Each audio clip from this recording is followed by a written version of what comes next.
Boa tarde, cara telespectador que acompanha diariamente o Norma Podcast. Hoje vamos tratar acerca do tema eutanásia, que é um tema muito polêmico.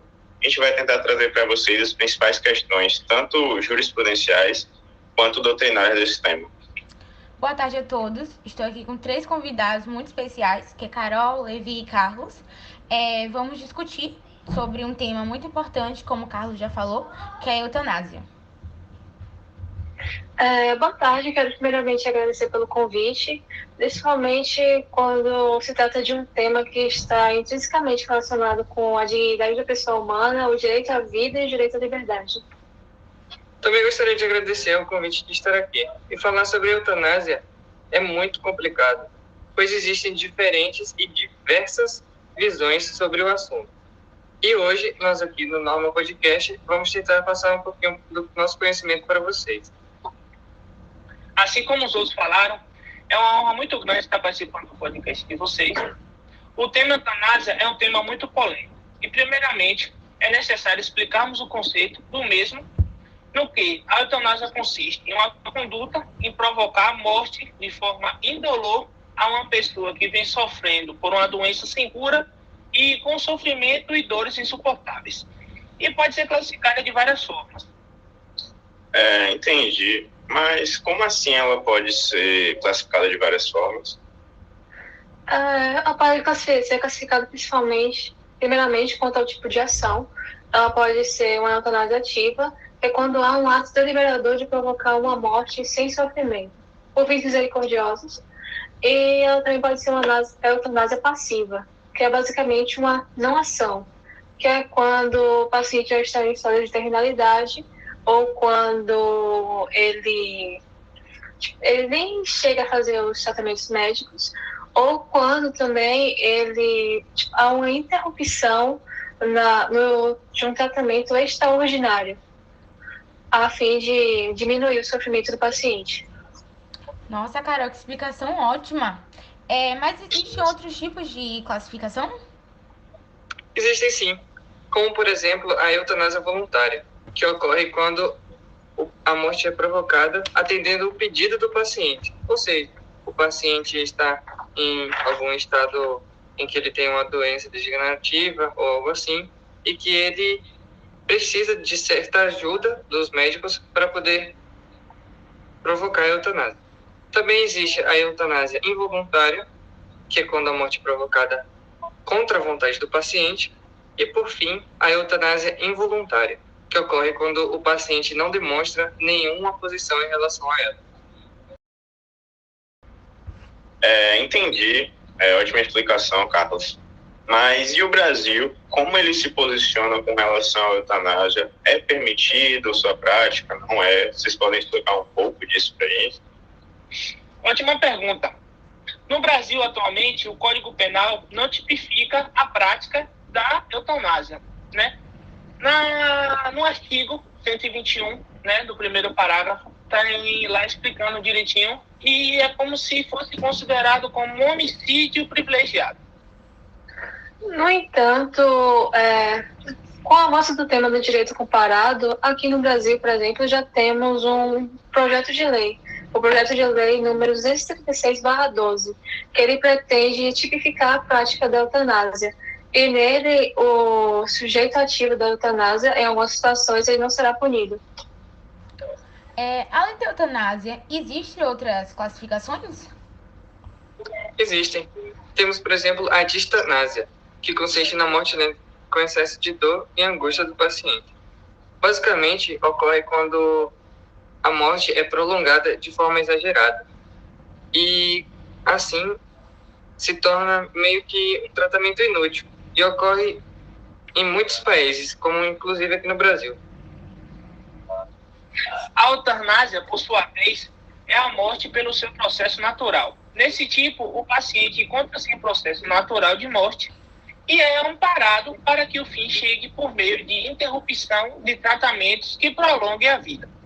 Somente o médico pode realizar a eutanásia, isto é, porque, em tese, o médico não é obrigado a prolongar a vida do paciente contra a vontade do mesmo. E também eu estava pesquisando acerca do suicídio assistido, que é um tema que se relaciona bastante com a eutanásia. E vi que em países, principalmente países na Europa, tais como Suíça, Alemanha, o próprio Canadá, eles permitem essa prática do suicídio assistido. Vocês podem explicar para a gente o que seria essa prática, o que é feito nela, explicar assim para a gente, por favor? Sim, o suicídio assistido, ele é quando a pessoa quer tirar a própria vida e ela meio que pede auxílio de terceiros, ela tem auxílio de terceiros. Seja ela pode ser uma pessoa comum ou pode até ser um médico que dê esse auxílio para ela. E no nosso Código Penal, no artigo 122, ele condena essa prática, pois considera como instigar o suicídio.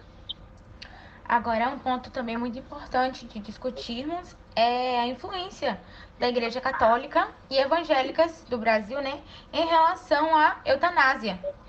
Vocês poderiam explicar um pouquinho pra gente? Acredito que muita gente tem dúvida em relação a esse assunto. Claro. Na verdade, é uma ótima questão essa que você trouxe.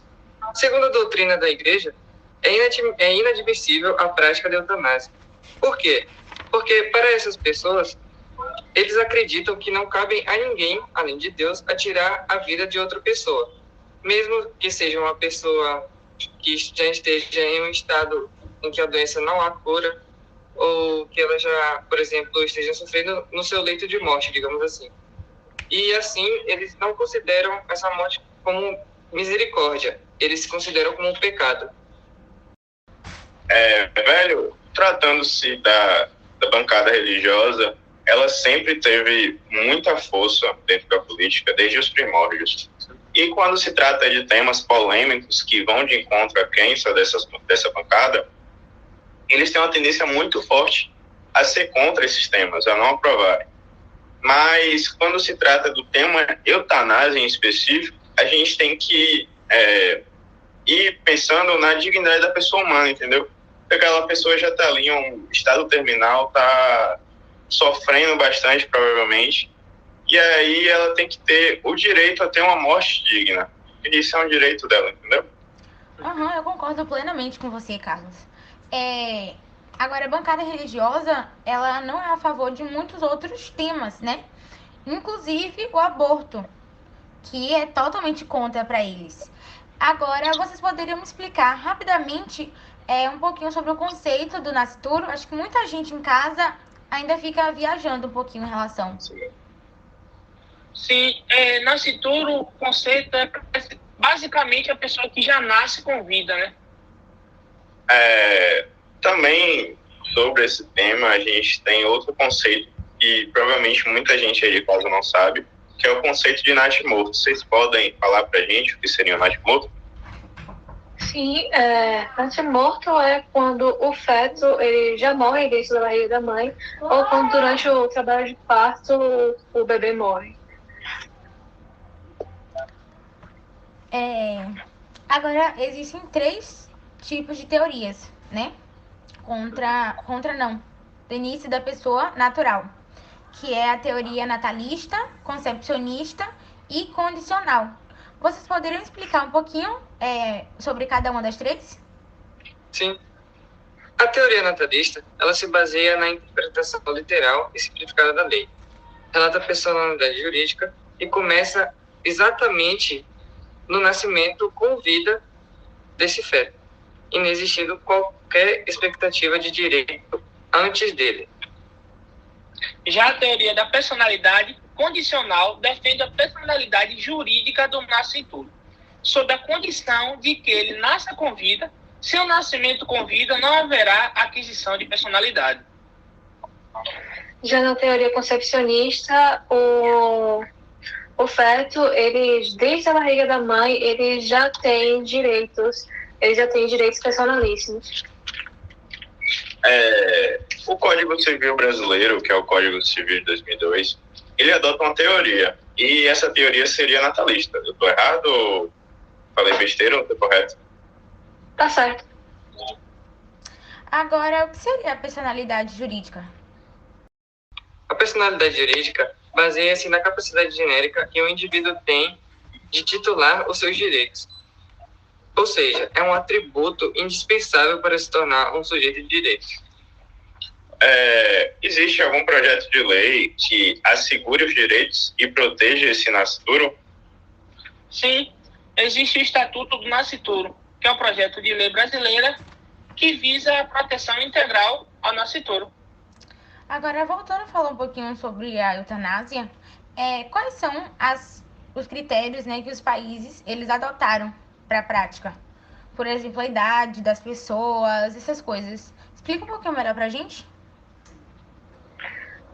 Atualmente, 5 países legalizam a prática, que é Holanda, Bélgica, Suíça, Luxemburgo e o mais atual, que legalizou em 2021, que é a Espanha. Agora, os países mais liberais são a Bélgica e a Holanda, que elas permitem até mesmo pessoas que não estão em estado terminal a fazerem a prática da eutanásia. Com relação sobre a idade mínima, em Luxemburgo, sabemos que é permitida aos cidadãos maiores de 16 anos, enquanto na Holanda, qualquer criança de 12 a 16 anos pode requerir a eutanásia. Lembrando que, em caso dessas crianças, eles precisam ser acompanhados por psicólogos e, se eu não me engano, eles precisam da autorização de 2 médicos para poder completá-la. Também necessitam do consentimento dos pais deles. E, assim, a Bélgica acaba sendo mais liberal, que não impõe nenhuma idade mínima. A eutanásia, como nós já falamos aqui, é um tema muito polêmico e pouquíssimos países aprovam a sua prática. Com relação a isso, fazendo a relação, qual foi o primeiro país a aprovar a prática da eutanásia? O primeiro país foi o Uruguai, que, embora não tenha expressamente legalizado, foi o primeiro país do mundo a tolerar sua prática, permitindo que o juiz, após análise do caso concreto, decidir pela inserção da pena ao agente de abreviar a morte de uma pessoa em estado terminal, desde que tenha cumprido todos os requisitos. Agora, se tratando da eutanásia, né? Vocês conhecem o turismo da morte? Acho muito difícil não conhecer, Sim. né? Sim, em muitos países a prática da eutanásia não é permitida. Algumas empresas, como a Exit e a Dignitas, elas levam pessoas para a Suíça para que lá elas possam fazer a eutanásia. Aqui no Brasil mesmo, acho que, se eu não me engano, em São Paulo, que temos uma empresa também que leva as pessoas para a Suíça para fazer. Isso. É tanto que a Suíça é bastante conhecida por isso, né? É tanto que ela é chamada de paraíso do suicídio. Eu vi em notícias recentes que Portugal ele aprovou recentemente a prática da eutanásia e que a Argentina, nossa vizinha aqui, ela estava com 3 projetos de lei para aprovar tanto a eutanásia quanto o suicídio assistido. Vocês podem comentar um pouco para a gente sobre isso? Perfeito. É um tema bastante recente. A Argentina está atualmente discutindo 3 projetos de lei que visam ampliar a eutanásia e também o suicídio assistido, promovendo dessa forma uma morte digna. Agora, vocês ficaram sabendo sobre o indiano que processou os pais por ter nascido? Gente, que absurdo um negócio desse. Sim, esse moço de 27 anos processou os próprios pais, dizendo que é errado trazer crianças ao mundo porque elas têm que tolerar o sofrimento ao longo da vida. Sim, ele ainda trouxe a seguinte opinião: sem a humanidade, a terra e os animais seriam mais felizes. Contudo, eu vi, né, estudando sobre esse caso, que ele não chegou a ganhar, porque assim como a sua própria mãe, que ela é advogada, ela falou que o argumento dele não se sustentava. Ainda bem que ele não chegou a ganhar. Isso é um absurdo mesmo. Agora, mudando de assunto rapidamente, o Código Ético de Medicina Brasileira. Acha o que disso tudo sobre a eutanásia? Em um certo capítulo dele, em um certo momento desse livro, do Código, perdão, o médico, ele diz assim, que o médico ele deve preservar e respeitar a vida e o corpo humano, atuando sempre pelo benefício do paciente. Ou seja, Dessa forma, alguns médicos acabam sendo contra, como o suicídio assistido e da eutanásia. Mesmo assim, tem alguns médicos que nem respeitam e muito menos preservam o corpo humano, fazendo que muitos pacientes se submetam, por exemplo, à eutanásia, que chega a mais a piorar o paciente, piorar o corpo do paciente, do que realmente ajudar em alguma coisa. Só fazer uma interrupção aqui brevemente. Isso também fere muito o código de ética dos médicos, né? Se eu não me engano. Sim. Porque o médico, ele tem um código de ética e aí, se ele faz algo que vai de encontro ao corpo do paciente ou que vai causar constrangimento, algo do tipo, ele vai contra toda a sua ética. Exatamente. Também existem aqueles que se recusam a desistir de um paciente terminal, seja por vaidade do médico ou por egoísmo, ou até mesmo daqueles que realmente não querem perder o paciente. Mas também existe aqueles que tentam acabar com o sofrimento do paciente, né? Gente, são casos e casos mesmo. Bom, pessoal, a gente vai chegando aqui ao fim de mais um Norma Podcast.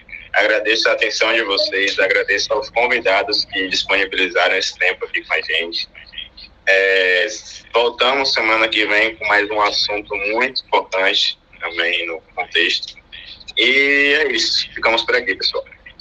Valeu!